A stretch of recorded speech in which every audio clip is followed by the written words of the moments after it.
Ya Rasulullah, ya Nabi. Dan sejarah-sejarah besar dilewati dengan puasa.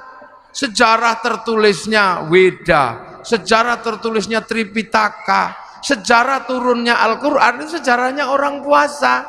Sang Buddha Gautama tukang tirakat, Walmiki tukang tirakat, Rasulullah juga tukang tirakat. Makanya Quran turun setelah Rasulullah naik turun Gua Hira selama 15 tahun. Syekh Abdul Qadir Al-Jilani Ma'rifatullah setelah 25 tahun puasa di padang pasir dibimbing Syekh Mubarak Al-Madzumi. Sunan Kalijaga menjadi wali setelah puasa 3 tahun. Baca Ya Hayyu Ya Qayyum walaupun keliru ya kayuku ya kayumu. Ya, Saridin jadi wali setelah puasa 3 tahun, baca Allahu Akbar walaupun keliru lawa bubar. Jadi sejarah besarnya ini orang puasa. Mbah Manap Lirboyo pengen mendirikan pondok pesantren Lirboyo, puasa ngerowot 56 tahun, makan uwi sampai akhirnya uwinya hilang karena dimakan genderuwo. Akhirnya sama Mbah Manap uwinya diganti gadung, akhirnya genderuwonya makan gadung. Begitu genderuwo makan gadung jam 12 malam genderuwonya mabuk. Anak makan itu pondok Lirboyo ambruk, maka dikasih minum minyak jarak.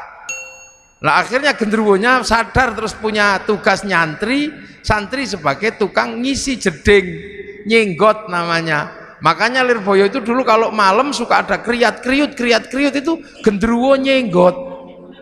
Nah sekarang genderuwonya pensiun karena Lirboyo sudah punya sanyo. Mbah Hasyim Asy'ari mendirikan NU, puasa 3 tahun dari hulu sungai Brantas sampai hilir baca surat Kahfi, terus tiap malam nggak pernah tidur ngatamkan surat At-Taubah 41 kali, surat Kahfi 41 kali dalam 2 rakaat sholat hajat. Makanya kalau NU jadi gede ya nggak masalah, wong tirakatnya besar, maka penumpang NU itu macam-macam. Yang sholatnya rajin ya numpang, yang setahun sekali ya numpang, kadang Bandar Dadu ya numpang. Itu NU apa aja numpang. Makanya tapi karena kendaraan besar jalannya pelan, nggak bisa was-wes gitu. Makanya NU sering disalib kendaraan kecil-kecil, wes gitu, tapi penumpangnya kecil. Yang naik yang cingkrang tok gitu. Yang naik yang jenggoten tok, yang nggak jenggoten nggak boleh naik. Tapi karena larinya cepet was-wes sering nabrak, dikit-dikit tabrakan bruk, nabrak sapi, bruk, nabrak apa gitu. Lah NU biasa. Ya, Ki Gede Pemanahan ketika pengen membangun alas Mentao disuruh puasa 20 tahun sama Sunan Kalijaga. Akhirnya puasa di Bang Lampir Gunung Kidul, pantat bekas puasanya sampai batunya dekok. Punya anak Danang Sutawijaya mbubak alas Mentao, mendirikan Mataram 1758 dipecah oleh Belanda jadi Jogja sama Solo jadi Giyanti. Akhirnya Jogja jadi Amangkubuanan Pakualaman, Solo Mangkunegaran Kasunanan. Ki Ageng Pengging pengen punya anak jadi raja, puasa 7 tahun, lahir Joko Tingkir gitu. Nah calon Raja Mataram nggak mau jadi raja, namanya Bagus Harun, karena pengen melahirkan anak jadi raja tapi alim. Maka Bagus Harun keluar dari kerajaan, puasa di daerah Pagotan Ponorogo, belakang pabrik gula, tirakan di samping sumur yang dipuasani naik airnya 7 meter pas 27 Ramadan. Oh aku untuk Lailatul Qadar. Karena sumur yang menghasilkan Lailatul Qadar, maka sumurnya disebut sumur Sewu Wulan. Orang sekarang menyebutnya Sewulan, maka kampungnya dikenal dengan kampung Sewulan. Raden Bagus Harun punya anak, ganasnya luar biasa, perempuan, fatayat, nggak ada yang berani nikahi dia saking kerasnya, sampai dikenal dengan nama Nyi Ageng Alap. Nggak ada yang berani nikah. Dinikahi Raden Santri, punya anak Mbah Maktum, lahir punya anak Mbah Maklum, Mbah Tafsiran, ada Mbah Kolyub, ada Mbah Ilyas, nikah punya anak Mbah Nafiqoh, perempuan galaknya luar biasa. Nggak ada yang berani nikah. Dinikah sama Kiai Hashim Asy'ari, nikah sama Nyai lahir Kiai Wahid Hashim, nikah sama Nyai Solikah binti Bisri Sansuri, lahir anak Abdurrahman Wahid, seorang presiden Indonesia walaupun 2 tahun.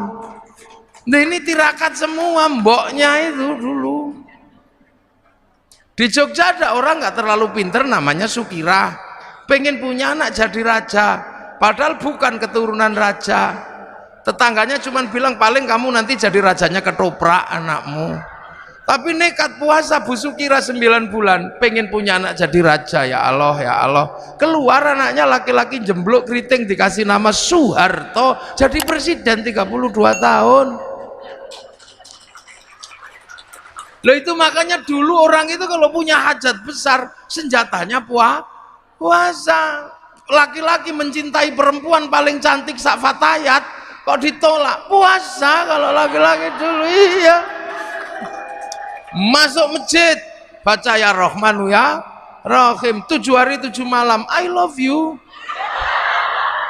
Kalau nggak percaya dibalik, perempuan mencintai laki-laki paling ganteng, puasa, baca ya Rahmanu ya Rahim. Kalau nggak santri, cari pohon besar, bacanya Sunnah Mata Kaji, hajiku jaran goyang tak goyang, I love you. Loh, itu puasa. Jadi puasa itu menghasilkan energi yang aneh. Orang pengen kuat, puasa, baca la haula wala quwata illa billah. Tapi juga bisa kuat, baca Sunnah Mata Kaji, hajiku Bandung Bondo puasa. Pengen kaya, puasa bisa, ya Fatahu ya Rozak, sholat duha. Kalau nggak mau ya Fatahu ya Rozak, puasa di Gunung Kawi, pulang ya kaya. Nggak puasa. Loh, makanya puasa ini punya energi yang universal. Tidak perlu Islam, tidak perlu baik, seperti yang dinyatakan oleh Yai Said. Hikmah itu tidak pandang bulu, dan puasa itu mampu melahirkan hikmah tersendiri. Makanya ini puasa. Dulu nenek moyang kita hobinya puasa, dan yang ngerti puasa bukan cuman manusia, ayam juga ngerti puasa. Ayam itu kalau mau neteskan telurnya puasa 21 hari, telurnya netes. Ulat kalau mau terbang jadi kupu-kupu, puasa jadi kepompong, nanti terbang jadi kupu-kupu. Ular kalau mau ganti kulit, puasa 41 hari. Mudah-mudahan puasa kita seperti puasa ulat, habis puasa terbang jadi kupu-kupu. Jangan kayak puasanya ular, habis keluar ular lagi. Habis ganti kulit ular lagi. Nenek moyang kita kuat-kuat dulu. Iya, kuat-kuat. Bisanya cuman semelai Rahman Rahim, tapi sakit gigi sembuh. Dukun bayi senjatanya cuman kuoto, tapi tirakatnya kuat, bus gitu keluar. Makanya nenek moyang kita nggak ada takut.